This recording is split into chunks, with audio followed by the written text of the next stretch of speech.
এখান থেকে মানে ইউটার দিছি, ইউটার দেওয়ার পরে মানে আমার স্যারেরা দৌড়ে ধরছে গাড়িটা, ধরে চাবি লিয়ে গেল, তারপর গাড়ি উড়িয়ে এলো।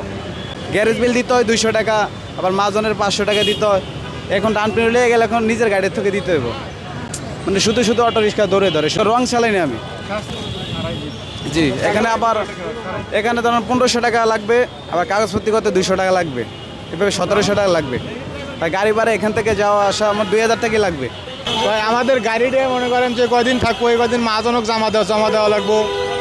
আমাদের মনে করেন যে নিজের খাওয়া আপির, আবার মনে করেন গাড়িটা নিয়ে এসছে যা খরচা এটা আমাদের দেওয়া লাগবো, যদি 5000 খরচা এটা দেওয়া লাগবো। পদ্মা সেতু, মেট্রো রেল এবং এলিভেটেড এক্সপ্রেসওয়ে নির্মাণের গর্বিত অংশীদার বসুন্ধরা সিমেন্ট। মাহাজনক জমা দেওয়া লাগবো, আমাকে বস নিয়ে সব দিক দিয়েই সমস্যা। এই আর তখন আমাকে কষ্ট, গরিব মানুষ না আমরা, আমাদের তো সবাই টর্চারিং করবো আর তাছাড়া আর কি। এই তো রোডে আসছিলাম, আমরা তো আর রং করি নেই, শত গাড়ি যাইবেন নেছি, আমরাও যাইবেন নেছি।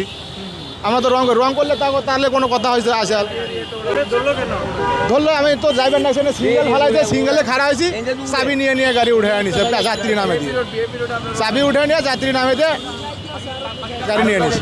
এই রিক্সা রোডে আইসি লয়ে গেছে, পয়সা যে কমাই দিব। উনি বললো একটা সাইজে, এমনি বললো 2.5 দিন দিছি, 2.5 দিন।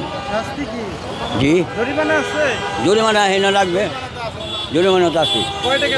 কয়টা লাগে এটা পয়সা না বলতে পারি না। ব্যাটারি চালিত রিক্সার বিরুদ্ধে আমাদের চলমান এটা অভিযান, এটা চলমান থাকে। আজকে অন্য দিন অভিযানের মতো করে আমরা আজকে 5 কেজি রিক্সার বিরুদ্ধে ব্যবস্থা নিলাম।